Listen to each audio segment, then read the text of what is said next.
On the corner of 6th and Columbus in historic downtown Waco. I will be your one and only soothing voice on the radio tonight.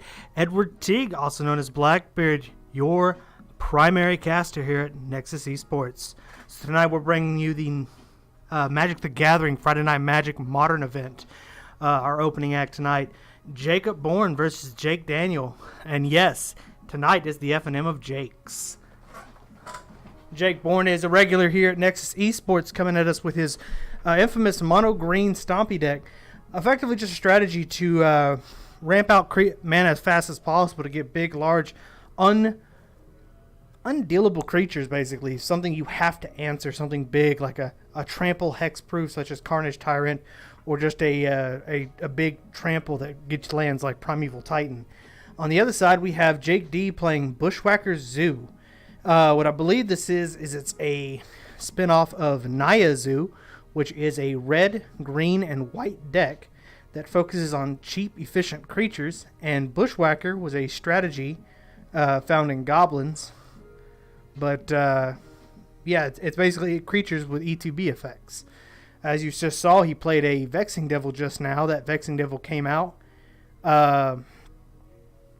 Vexing Devil is a 4/3 for 1, which sounds like a great deal until you realize that your opponent may pay 4 life to force you to sacrifice it.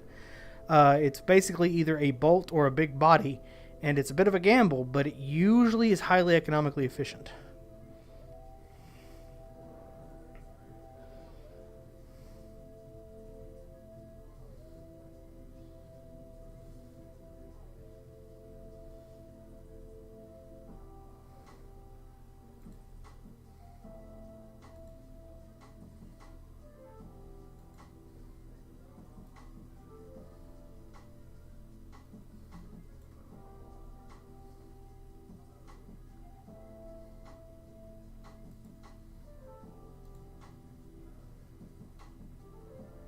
The other creature on Jake D's field, of course, is a Pelt Hunter, or sorry, Pelt Collector.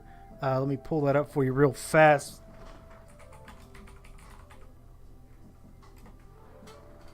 Pelt Collector was a interesting creature coming out of Ravnica Allegiance. Pelt Collector was a 1/1 elf that whenever another creature you control enters the battlefield or dies, if that creature's power is greater than Pelt Collector, it gets a +1/+1 counter. Of course, Vexing Devil coming into play allows 2 triggers because it'll enter the play, and then if your opponent makes you sacrifice it, it's also going to die.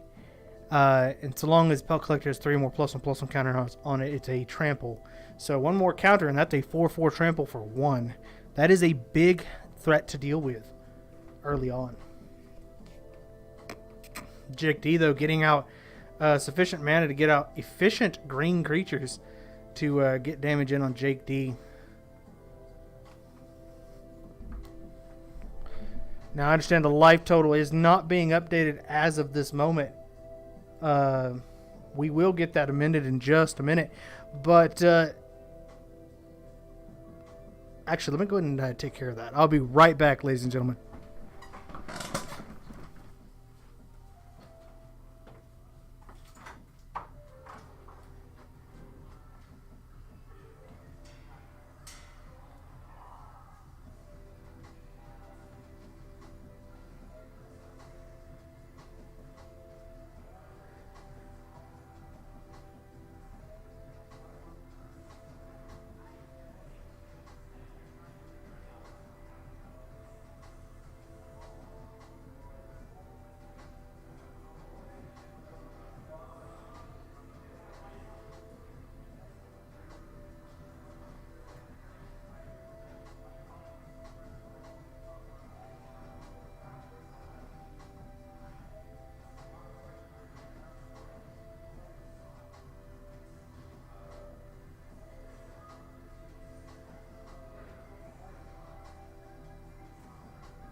And we are back. Sorry about that, ladies and gentlemen. We will be getting a updated life counter shortly. But for now, Jake D filling up the board with a number of creatures that will allow him to ramp out the field. I believe that is a Warren Instigator, or maybe it's a Goblin Bushwacker. Let me check with the artwork real fast. And that does actually look like it's going to wrap it up for game 1 of round 1.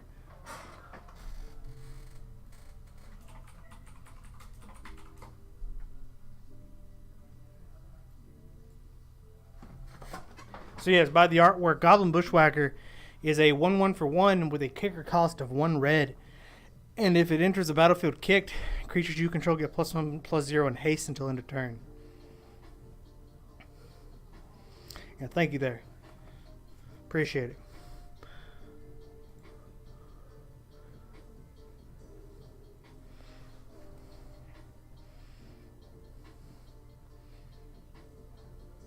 I am on my own today, Al. Thank you for noticing. I should be getting some guest speakers in throughout the night. Hopefully help ramp up the conversation. But my co-host, all that was reported was that he had to go to the hospital. So I would be grateful if everyone could keep that man in their thoughts, please. Yes, Patrick Cosgrove.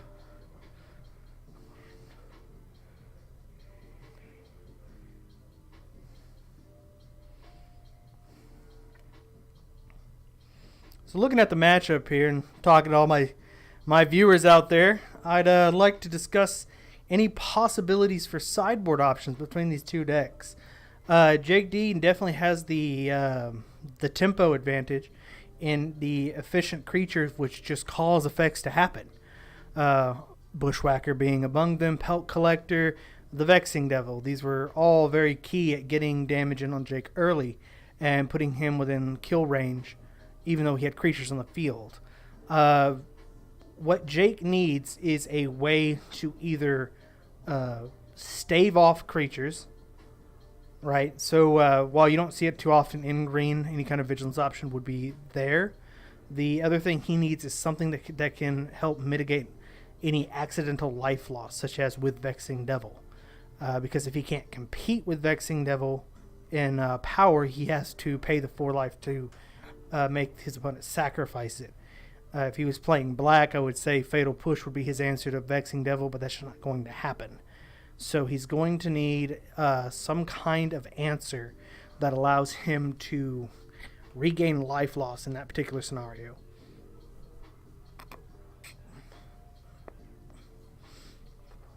Of the creatures that he could play that would gain him life, not saying that would be the best strategy, by the way, because life is a resource. But of creatures that he could play, Corsair Crucifix, I know I probably butchered that pronunciation, but is a 2/4 that allows you to look at the top card of your library, and if it's a land, you may play it as your land for the turn, and whenever you play a land, you gain a life. It's a possibility, but it also takes away from Jake B's win condition, which is to get in with overwhelming damage early. So the only other option Jake has is to try to, Jake B has, is to outrace Jake D's initial hit. So we see the game 2 beginning here, and it looks like a fairly decent land base for Jake D. 2 bolts in hand. That's a lot of instantaneous damage he can call upon whenever he needs. Definitely saw 2 lands, and I think I saw a Pelt Collector. So Jake D is definitely set here. Jake B, I see the land in his hand. I don't really notice anything else. I do think I saw a Goblin Bushwacker in Jake D's opening hand. So we'll see. Okay, and turn 1 and experiment 1.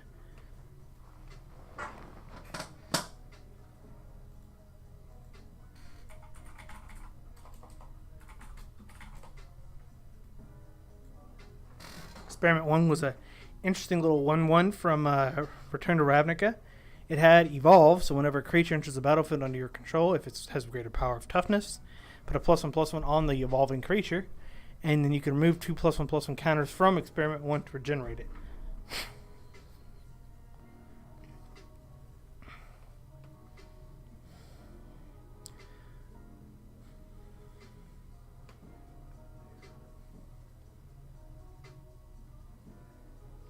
So it looks like Jake B is not going to let that Vexing Devil get sacrificed this time, he might have an answer for the Vexing Devil now. And we'll see. I think, is that? 1 second.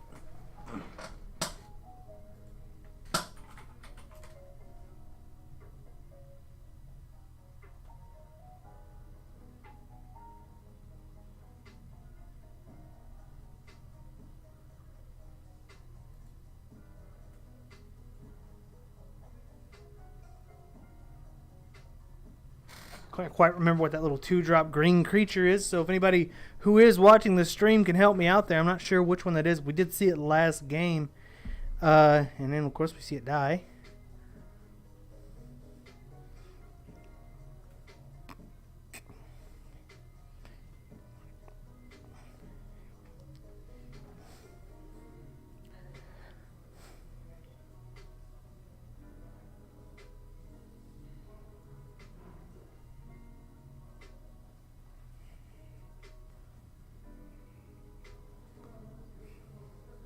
And of course, there's a Goblin Bushwacker coming out with the effect. All creatures getting +1/+0 and haste.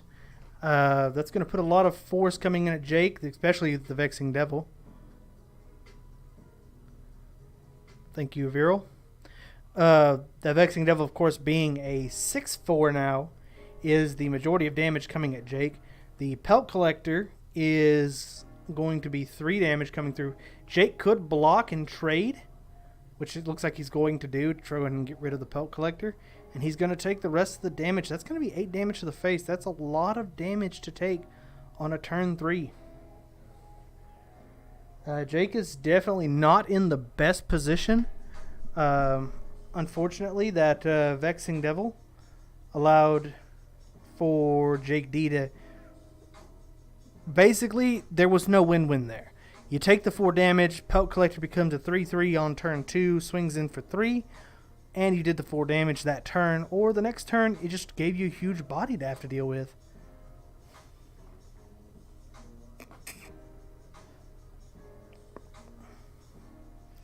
More damage coming in. That's going to be another 5 damage. So, prospect's not looking good for Jake D right now. A solid hit, another solid hit from Jake D, and that's going to be game. I believe Jake has used both lightning bolts that were in his hand at the beginning of the game, so that is going to at least save Jake B any other future threats from creature destruction. That being said, he doesn't actually know how many lightning bolts are in Jake D's hand. And there's actually another lightning bolt. That's going to be...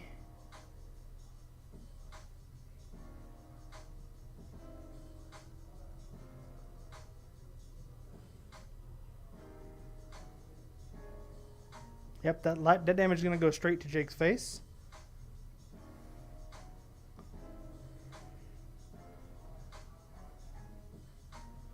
And it looks like they're going to scoop it up, actually.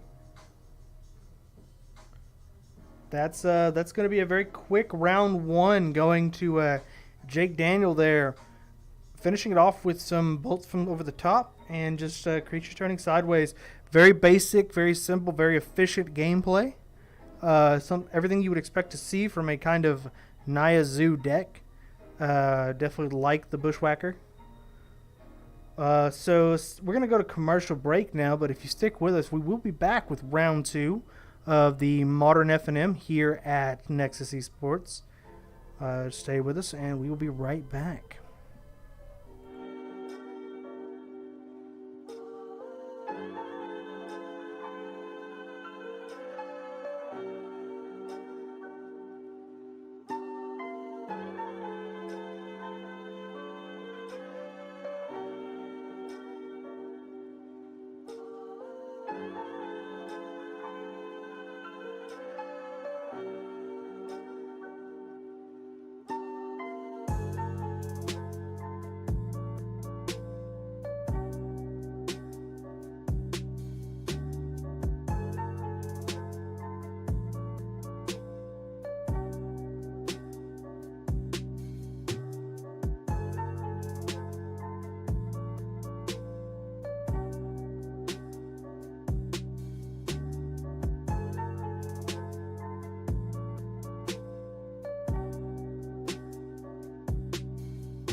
And we are back with the Friday Night Magic Modern event coverage here at Nexus Esports on the corner of 6th and Columbus in historic downtown Waco. For round 2, we've got Zach, the proprietor here at Nexus Esports, and prior professional Magic player playing Restore Balance, going up against Tom Andrews with a blue-white control deck. And I do want to go ahead and make a point. This blue-white control deck is absolutely gorgeous. So many cards in this deck were signed by the artist, including a Jace the Mind Sculptor. I don't know if you are all aware. I'm sure you are, but I don't know. Just for dramatic effect here. You're not aware, but you are aware. I don't know if you are aware of how ridiculous Jace the Mind Sculptor has been to the Magic community. Once just banned for the longest time because in of itself it was a control mechanic and win condition all wrapped in one. I'm actually going to go and pull it up for reference. I do hope that we get to see the Jace the Mind Sculptor come out at some point. Other than that, your typical blue-white control, white to deal with creatures, blue to counter spells. Very typical, slinging in with Celestial Colonnade. But let me go and pull up the card for reference that I was talking about.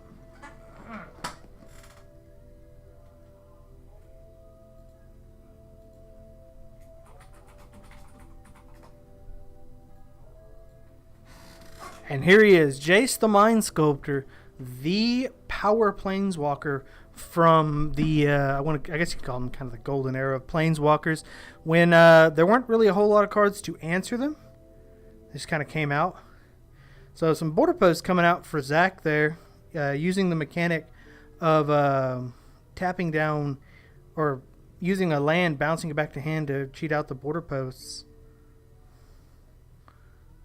Then, of course, he's using the mana to create some early token generation. I think that was a Lingering Souls. Meanwhile, Tom here, he has 2 Fields of Ruin on the battlefield.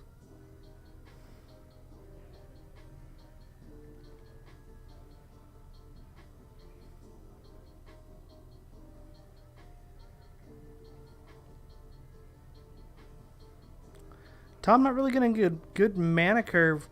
I think he just has the planes there, although signed, by the way. I feel like we should give him some extra credit for that. But the planes and the 2 Fields of Ruins not really having the blue mana to support. Not really able to stop anything that Zach is putting out. Restore Balance is a interesting little deck situation. Let me go ahead and pull up the card that's kind of the crux here. Although that is a... what is that? A Karn Scion of Urza, and that's actually going to be another dangerous thing coming out.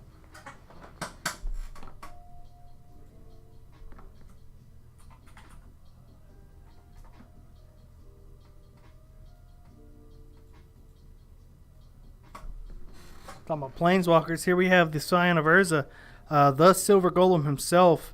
Very powerful little creature for any kind of artifact-based deck. Looks like they're going to go ahead and scoop it up, though.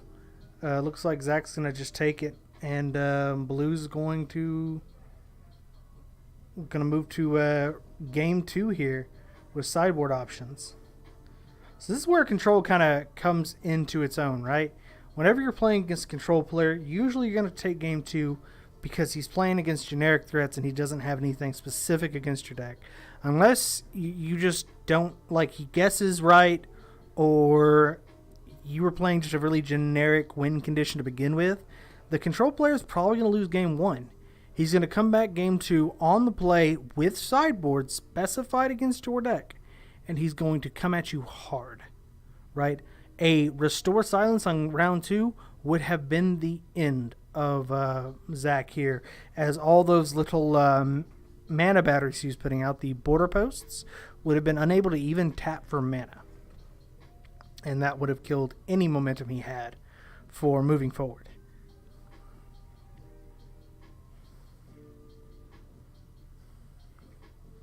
So usually it comes down to game 3, where the blue-white player, or the control player, I should say, although blue-white is kind of the last great bastion of control.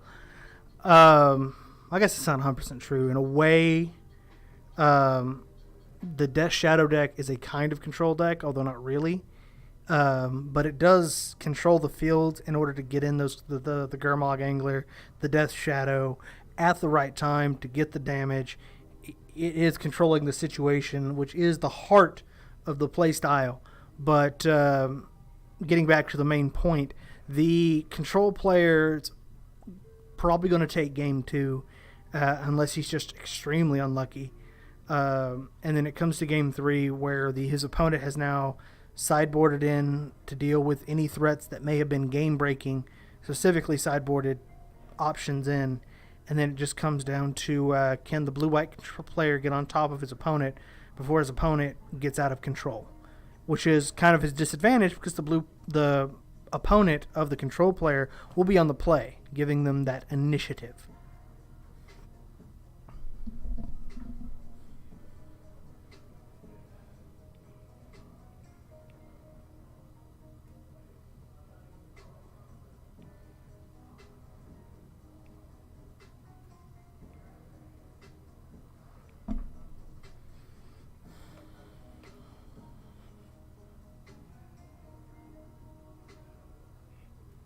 Thorough shuffle by Zach Kristen here.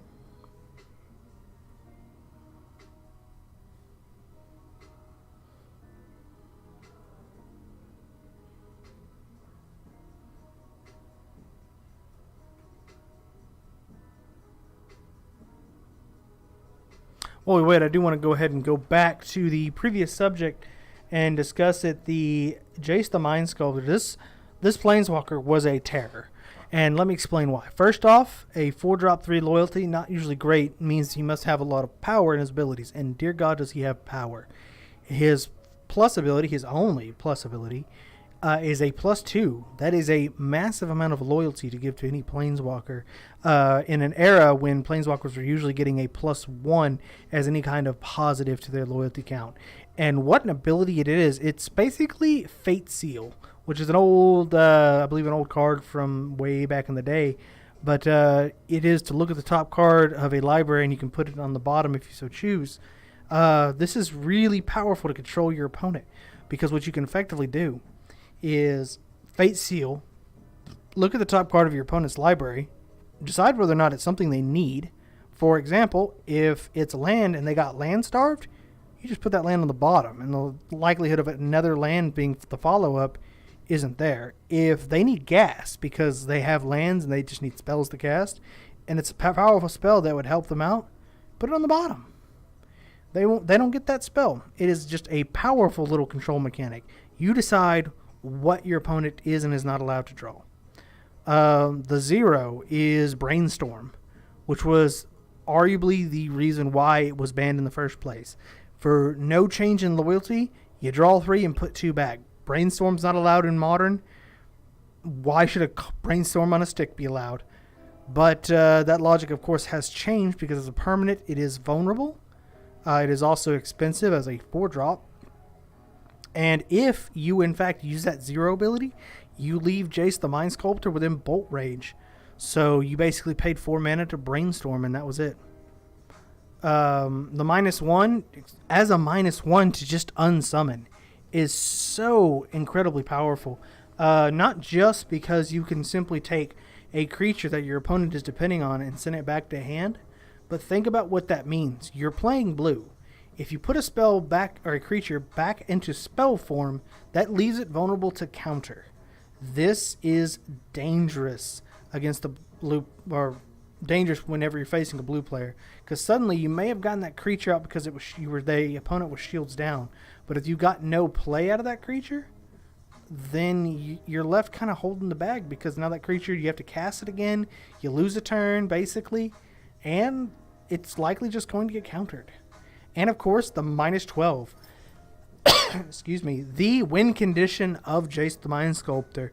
You exile their library, take their hand and put it into their library. So they get to draw all the cards they currently have, 1 card at a time, and then they're done.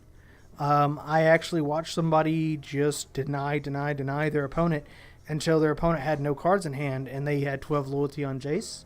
They exiled his library and passed turn, and that was that. It was the most savage mill situation you've ever seen. Because it was not mill until suddenly it was all the mill.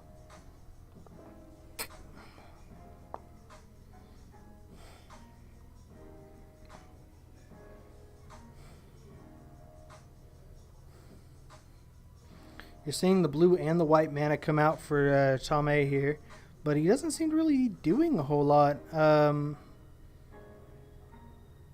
Just a lot of KO. A lot of pass. And while you will see that with blue-white control, because they want to play on your turn. The problem is that Zach has permanence on the battlefield. He has things that he can do. While he does have to be worried about what Tom could be reciprocating,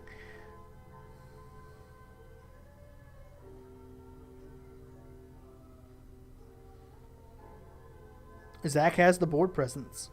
It may or may not be too late.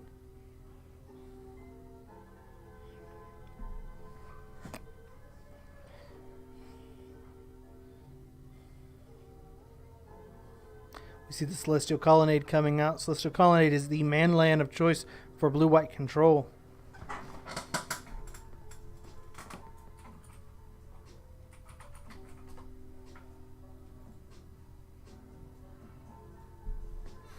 Although an expensive land to turn into mana, especially considering you have to then use the land. So you're going to devote 6 lands to this card. A 4/4 flying vigilance is powerful. It has vigilance, so that actually means that it doesn't tap while swinging. So actually, let me take it back. You're actually going to dedicate 5 mana. But a 4/4 body in the air, it's unboltable.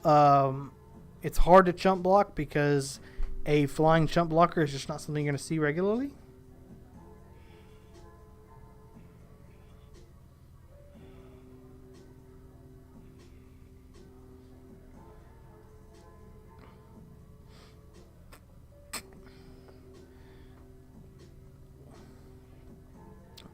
And now that I'm thinking about it, I do believe I know what the creatures are that Zach has on the field.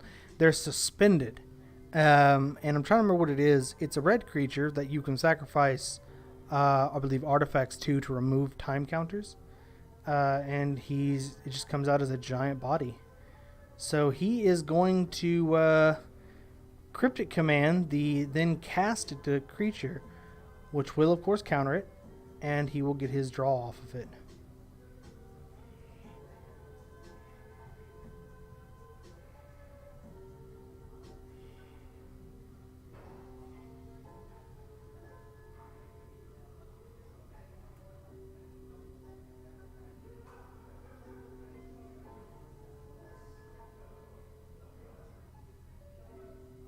We see another Cryptic Command in Tom's hand there. So Cryptic Command is a very versatile blue spell, arguably one of the most versatile blue spells in Blue's arsenal.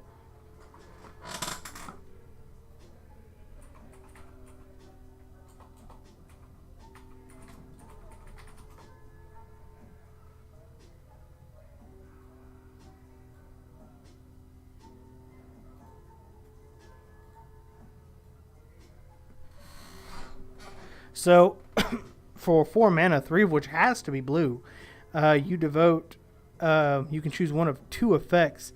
The ability to counter a spell, return a permanent to its owner's hand, tap all creatures your opponent control, or draw a card. All very important things that blue needs. Blue just needs that opening, and Cryptic Command gives it 2 of those openings.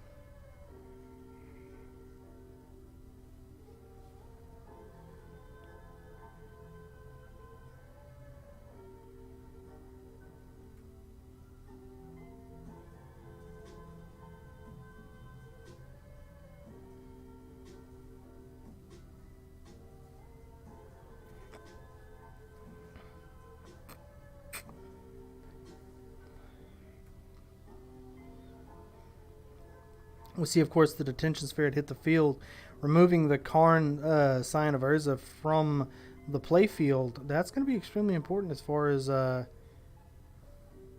keeping any further of the creatures that Karn can generate off the field. To explain, let me re-pull up Karn here.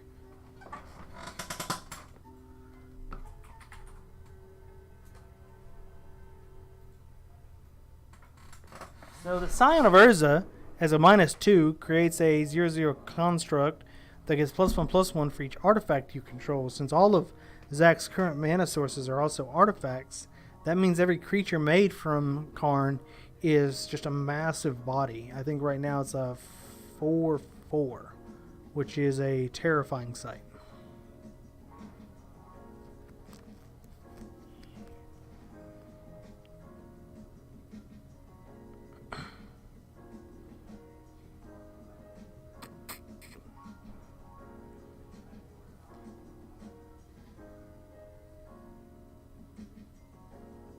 And of course, we do see the Stony Silence hitting the field last turn. That's going to deny Zach a large part of his mana pool and his ability to further dive into this game. The big creature, though, is still a threat and something Tom's going to have to deal with at some point.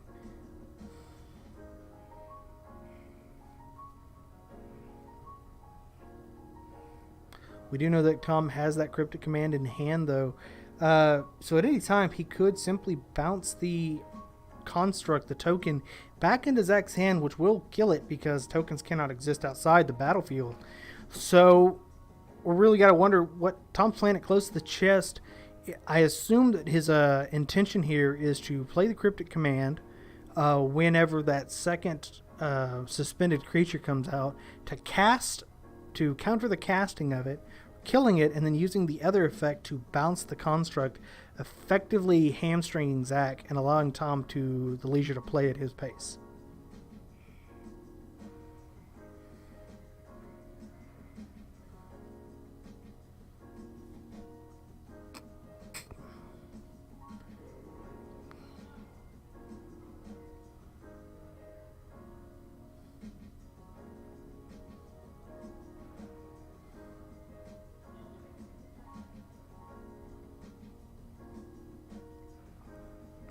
Zach thinking carefully about what he wants to do next.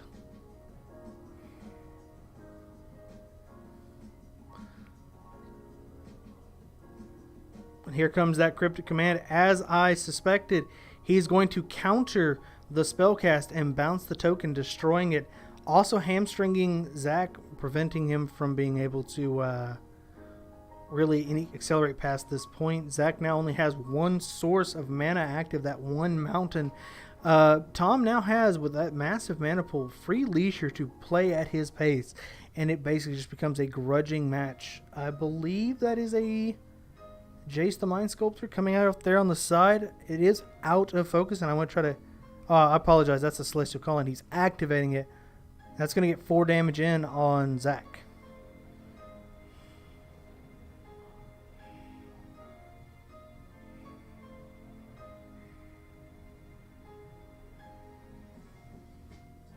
And there's going to be another 4 damage coming in on Zach. This is a 5-turn clock for Zach. He's got to be able to do something, put something out. Unfortunately, I don't think he can deal with the Stony Silence, and he just doesn't have the mana to cast any more spells at this point. Yep, so 2 more turns, and that's going to be it. Meanwhile, Tom over here has all the resources he needs. Zach's going to go ahead and scoop it up, and we're going to move to Game 3. Phenomenal show of nerves there by Tom. Waiting, just patiently letting himself get hit in the face over and over, waiting for that critical moment in which Cryptic Command fills all the gaps. The counter and the bounce was enough to completely shut down Zach's game, and Tom's going to take it Game 2 and move into Game 3.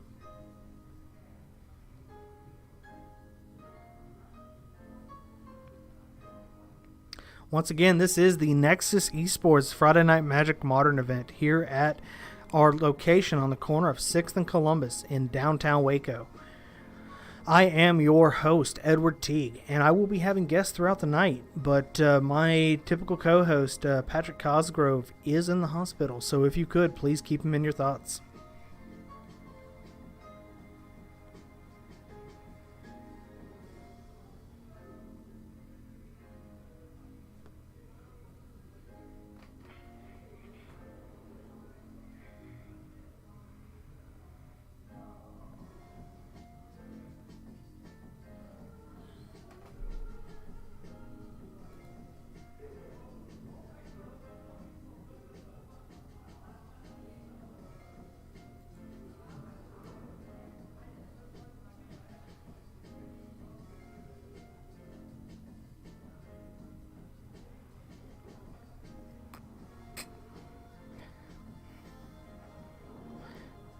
So going into game 3 here, we already know that Tom's critical card of choice here is the Stony Silence, shutting down Zach's mana batteries in his border posts.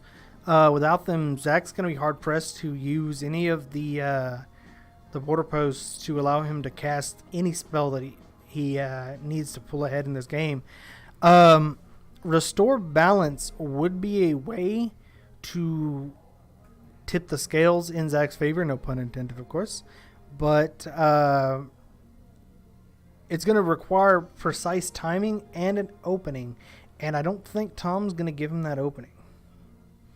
Stony Silence is one of the hardest cards in Modern format to deal with for an artifact deck, because honestly, there's not a whole lot of options in artifacts to deal with Stony Silence, which, to be fair, there honestly shouldn't be.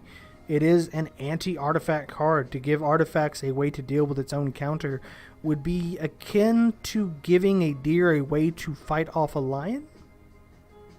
Like, consistently?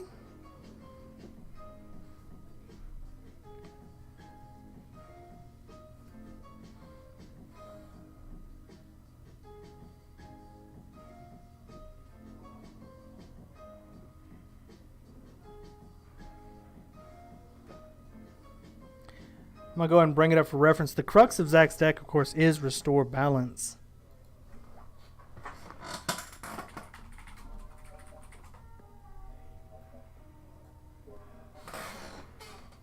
Restore Balance is a powerful control mechanic specifically suited for this particular playstyle of deck.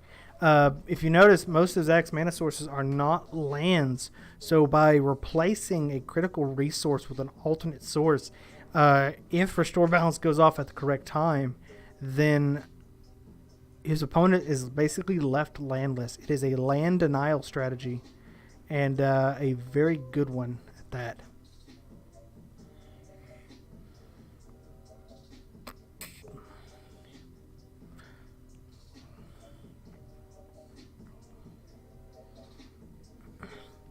And I don't know if they're currently in the deck, but I do know that Tom does run Condemn either in his main board or sideboard. Condemn is an old, I kind of call it a placeholder in a way. It was a 1-drop instant that would return a creature to its opponent's library, I believe at the bottom of the library, and in exchange the opponent would gain, or not the opponent, the controlling player of that creature would gain life equal to that creature's power. This is very similar to an older card called Swords to Plowshares, which has for a long time been said that it was too powerful for Modern because of the ways in which you could abuse it. I do believe that we see a Restore Balance coming out early for Zach. That's going to count down slowly, a little clock, and Tom's got to prepare. Otherwise, he could be left landless. This is the opening that I was talking about. There's no way for Zach to accelerate that Restore Balance in the deck that he's currently running, I don't believe. Could be wrong on that, but I do not believe that it's possible for Zach to accelerate the Restore Balance, nor should he want to. He wants to get ahead in mana with border posts and then destroy his opponent's lands. Unfortunately, this will leave him exposed because, as we saw last game, Tom is very patient and is more than willing to counter a suspended spell as it's being cast.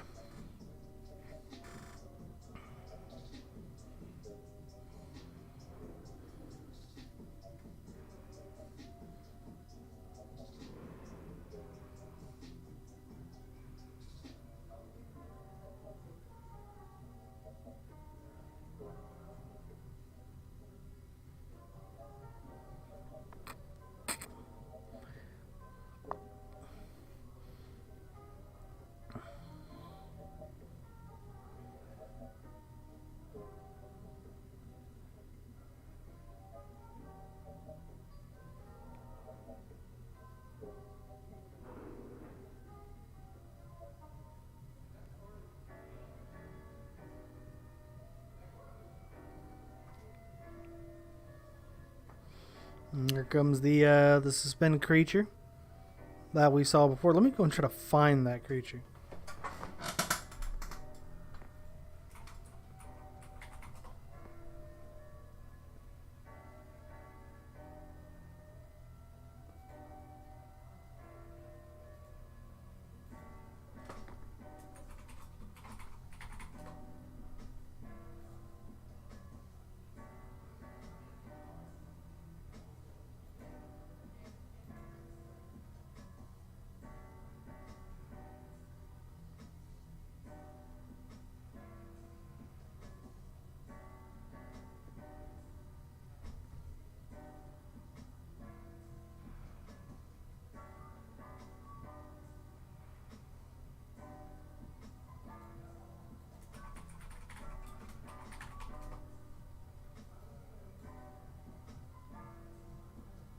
reference, I do believe that is the creature, the Greater Gargadon. A 9/7 that suspends for 1, and you can sacrifice an artifact, creature, or land to remove a time counter from it. Which means that it can come out very quickly. Of course, we saw the Mind Sculptor come out, but I think it instantly got put down.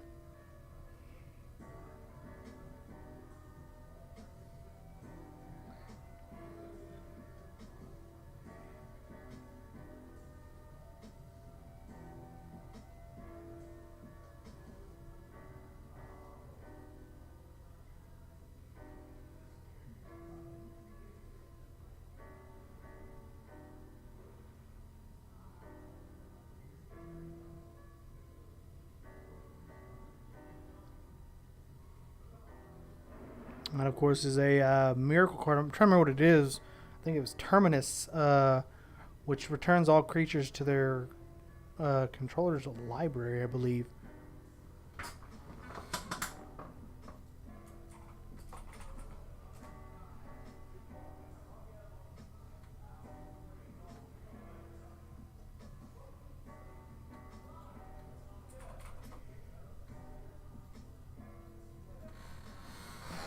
For reference, there is in fact Terminus. For a miracle cost of 1, put all creatures on the bottom of their owner's library. For tokens, that just basically kills them.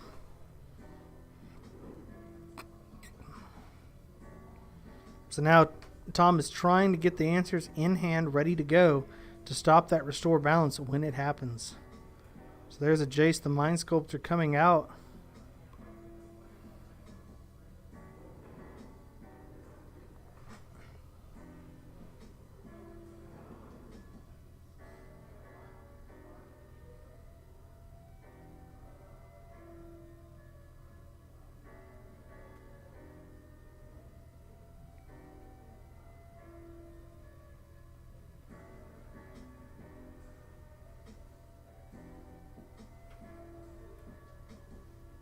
Using Jace come out to immediately brainstorm and cycle through trying to find the answers he needs to deal with that restore balance that'll be coming out shortly. Of course, Jace is his own answer to the Greater Gargadon.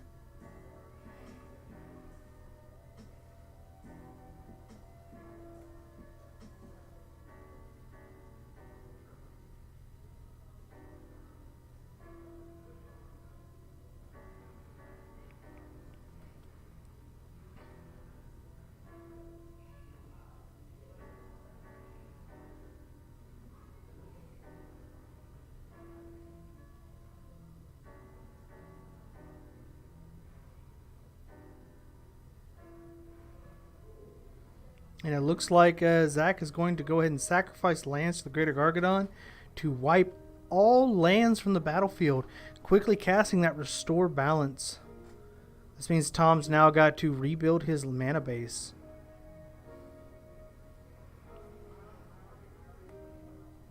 Zach did in fact find his opening, and I believe he found his opening in a Bloodbraid Elf.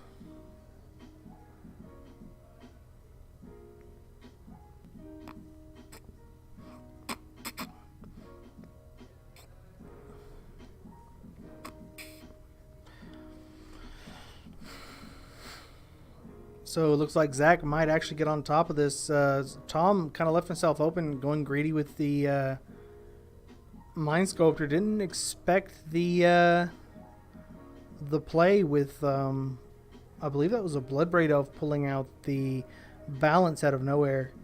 It doesn't suspend the balance. It casts the balance. Since balance has a converted mana cost of 0 because it doesn't actually have mana to cast, it just comes out for free.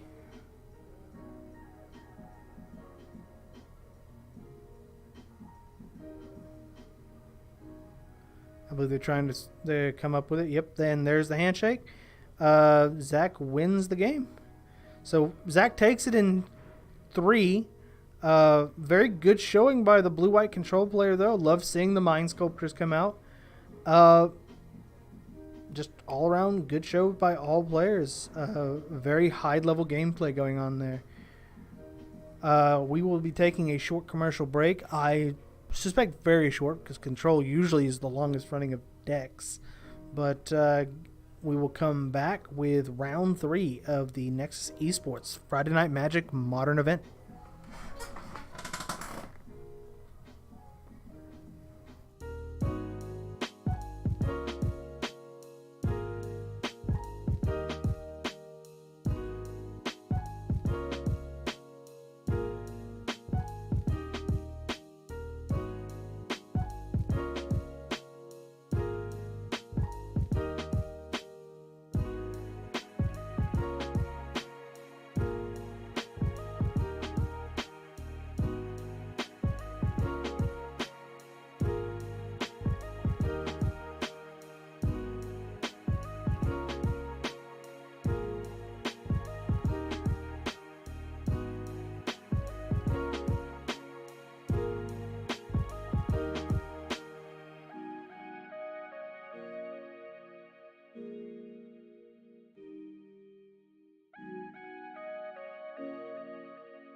And as promised, we are back very quickly with the Friday Night Magic Modern coverage here at Nexus Esports. Once again, your caster, Edward Teague, keeping you entertained with these chill beats. So we have two regulars here at Nexus Esports, Ray Miller and Josh. They, if you've ever been down here at our location on the corner of 6th and Columbus, you would have met either of them. Ray, having only recently gotten into Magic the Gathering, migrating over from the DC deck building card game, he quickly adapted to the metas of Magic the Gathering, and has been coming up with his own particular flavor of 8-rack. On the other side, we have Josh playing a extensive, basically a bolt deck. They like to call it Lava Spike. I like to call it the Rakdos 24 because it is a red and black. It runs Bump in the Night as a black source of burn. And it's entirely based on just hitting a player in the face with spells. The particular flavor that Ray runs in his 8-rack is that he likes to mix green in and run a green-black hate package to deal with any of the permanents that usually shut down an 8-rack. Other than that, his 8-rack is very tempo-based. So we're seeing Josh immediately fetch and shock in a land to throw a Bump in the Night. So a quick 3-for-3 trade coming out by Josh's turn 1. Ray's going to answer right up with a turn 1 Inquisition of Kozilek. And this is, of course, going to give him the ability to choose a 1-drop or less spell.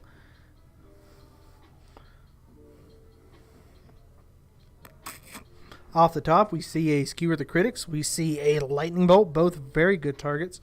Looks like he's going to take the Lightning Bolt because that is a versatile threat coming out from Josh. Also something that can be played at instant speed.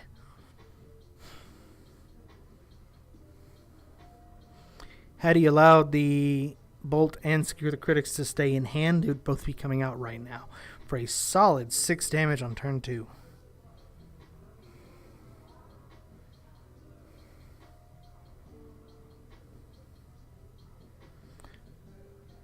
Quick 3 damage coming out into hit Ray in the face.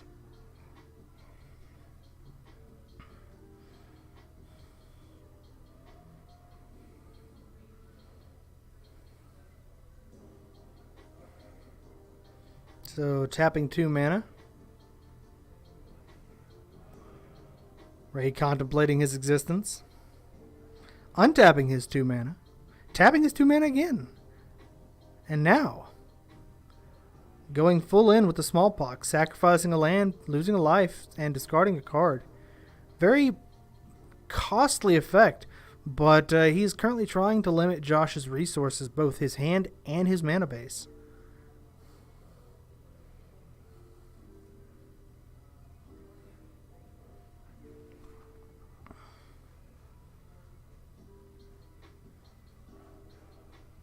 Josh throws down another fetch land. Cracking this fetch land, of course, will cost him 1 life. If he cracks that land, that's just going to bring him that much closer to 0. Life is a resource, but it is ultimately the primary win condition of a game. And both of these players are playing decks based around hitting their opponent in the face directly.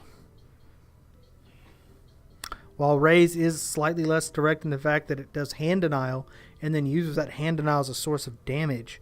That damage comes out very quickly once you start ramping out multiple versions of Rack. For reference, although most players who are currently watching understand what it is, Rack was an old artifact from back in the day. Got reprinted in Time Spiral, and it basically states that when it comes out, you have to declare an opponent to target, which you would declare your obviously one and only opponent in a 1v1, but at the beginning of their upkeep, before their draw step, they take damage equal to the number, or they take 3 damage reduced by the number of cards in hand. So as long as they have 3 or more cards, they do not take any damage.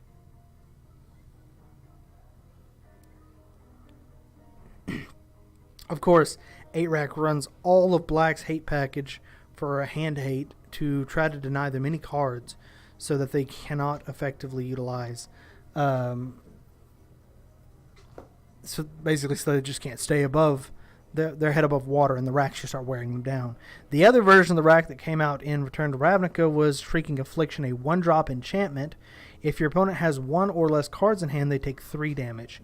It does less gradual damage as you wear your opponent down, but the damage comes out in a burst. I've actually watched a rack sit there and tick somebody for 1 damage over and over, and then when they finally got reduced to 1 card because they accidentally played too many spells, because they were trying to keep their head above water, 3 Shrieking Afflictions hit them all at once, causing them to take 11 damage, 2 from the rack and 3 from each of the Shrieking Afflictions, which there were 3, which promptly ended the match.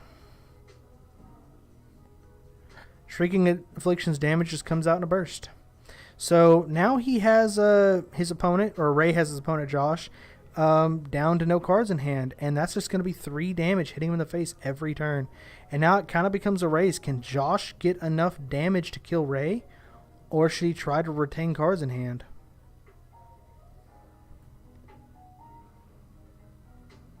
Unfortunately, every card that he tries to retain in hand is just another target for Ray to hit to reduce the, or to use this Hand Hate package. Hand Hate package, any of the 1-drop black spells that makes him discard a card. You've already seen multiple Inquisitions of Kozilek. You would also see Thoughtseize, Raven's Crime coming out now.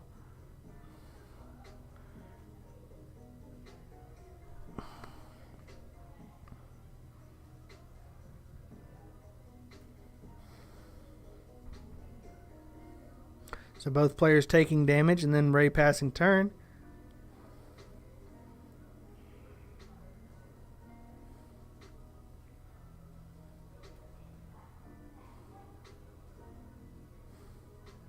Goblin Guide hitting Ray in the face for 2. Unfortunately, that's not going to be enough. Ray also missed the trigger, but he's going to put 2 Mutavolts into Josh's face, and that's going to be game.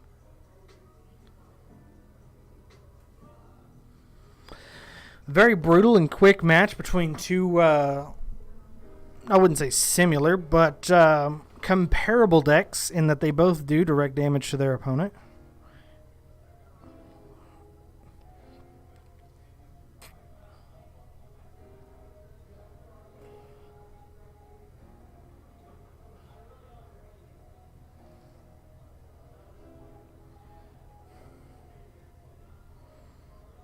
Seeing both players scoop up and shuffle, I don't imagine they have a whole lot of options for sideboard here. A Leyline of Sanctity from either would be devastating, but since neither player plays white, they would have to rely on drawing the Leyline of Sanctity first. Otherwise, it'd just be a dead card in their library, and they don't want to risk that. So they likely aren't running Leyline of Sanctity in any way. If I had to guess for any kind of sideboard options, a Smash to Smithereens coming from Josh would help get rid of any racks that hit the field. But unfortunately, in his particular deck design, he doesn't have any options to deal with the enchantment. So while the artifact would be completely destroyable, the enchantment would not. And the enchantment is, of course, what killed him last game. On Ray's side of it, with no sideboard options to really worry about, he already knows that even not being on the play, he ended up taking the advantage. So he's probably pretty confident. Honestly, his black-green hate package at this point probably isn't doing him all the great service, and he could sideboard out any of that hate package. But likely he will just rely on his current strategy because, you know, if it ain't broke, why fix it?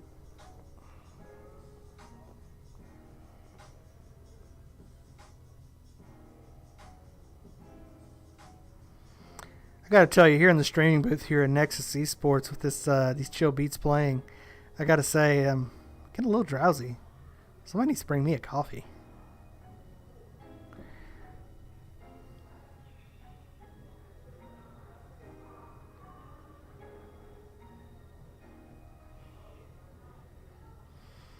Once again, Josh bringing out a fetch and a shot to bump the night Ray, trading 3 for 3. I feel like there's a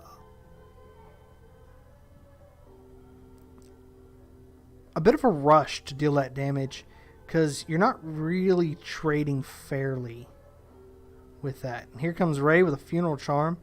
The assumption here is that he didn't get that Funeral Charm. He didn't get the hand destruction that he wanted, so he's using what he's got. because Funeral Charm is a modular spell having multiple options, and one of those options, of course, is to make your opponent just discard a card of their choosing. This early in the game, it's just hitting something in hand and removing it.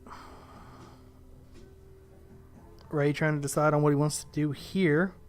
A Smallpox would be ideal at this point, but I don't think Ray has it, because if he did, he would probably be throwing it right now.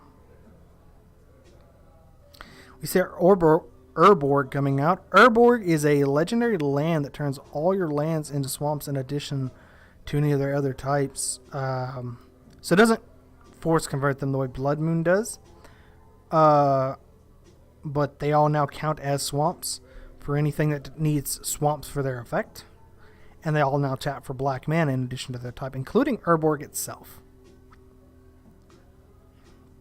So we see the Raven's Crime coming out, followed by the Shrieking Affliction.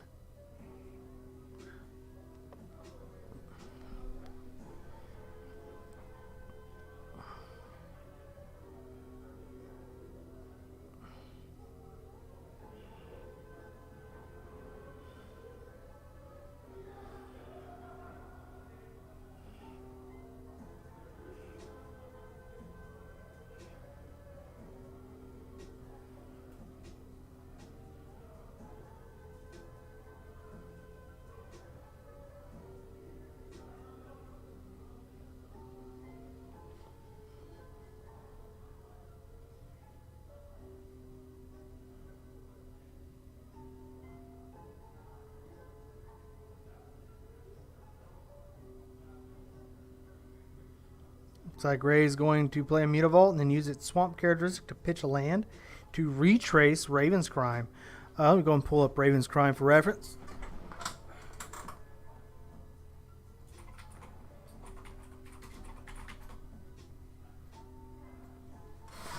Raven's Crime, the card that turns your graveyard into a reusable hand hate package.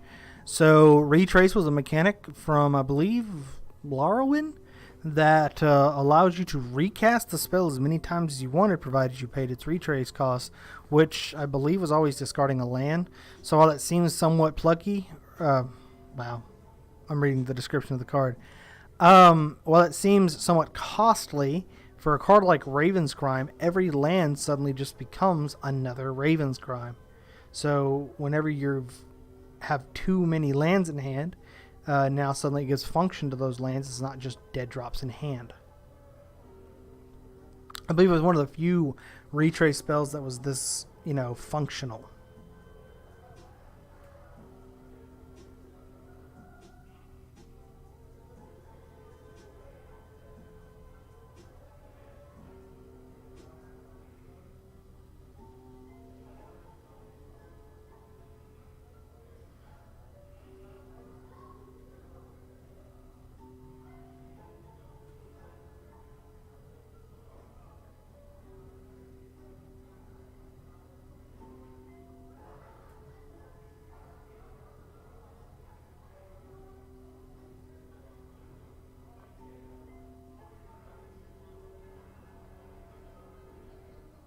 See an Abrupt Decay coming out.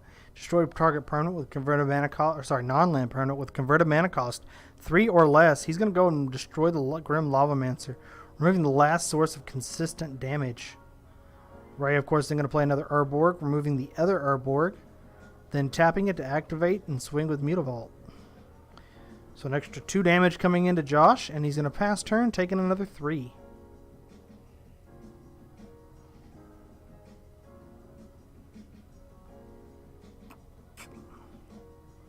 Josh can come in for an extra 3 damage on Ray. So Ray's got a 5 damage clock coming in, and Josh has up to 3, possibly 4 damage coming in as well.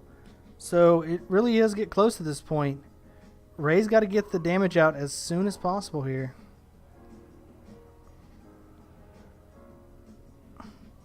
So there's 5 damage coming out into Josh.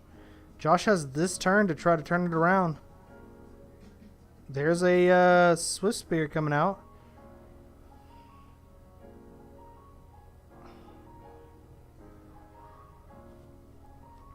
It's enough damage to block the Mutavault if it were to come out. Unfortunately, I believe that's going to be a Smallpox, and that is going to be game. Ray could simply pass turn, but he's actually going to go ahead and get this 2 extra damage in. Not the worst way to get it done. Never not get damage in, ladies and gentlemen. And looks like Ray's going to take it in 2, quick and easy. Well, I should say quick and easy, but that was actually a 16-minute game. So good on both players. Very close games. Both ultimately going to Ray, being able to, I want to say, abuse his opponent's inability to maintain his own resource pool. So that'll be the end of round 3 here at Nexus Esports. We're going to once again take a commercial break, but when we come back, we will be back for the 4th and final round between the top seeds. So stay tuned and stick with us.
talk to you like this while I record information here.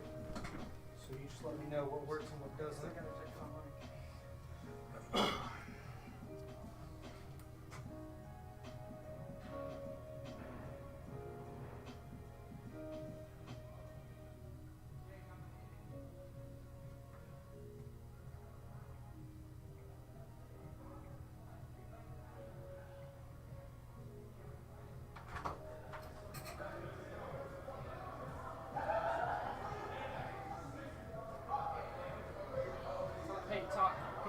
Yeah, I'm going to talk right now. I can talk as much as you want, actually, if you really want me to. Just kind of depends.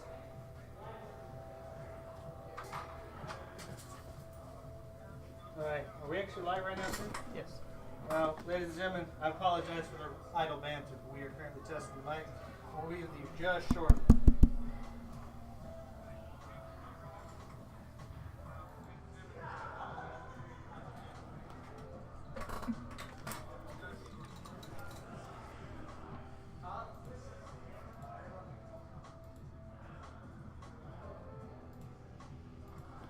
Try this one.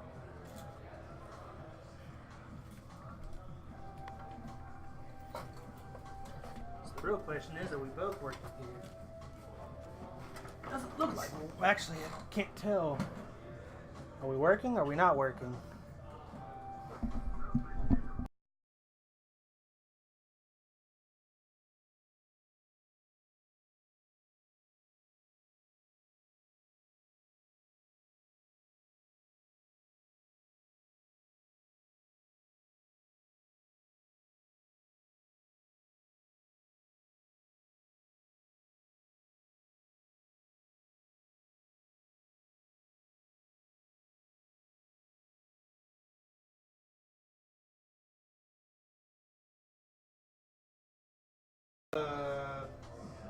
I don't think so. Are you sure it has the right mic? Okay. What about now? Looks like the right one. It's definitely the right one.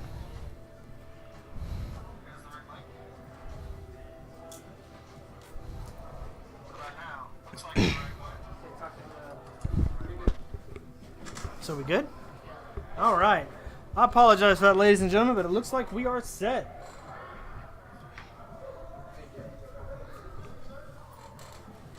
We'll be right back. We will be right with you, ladies and gentlemen.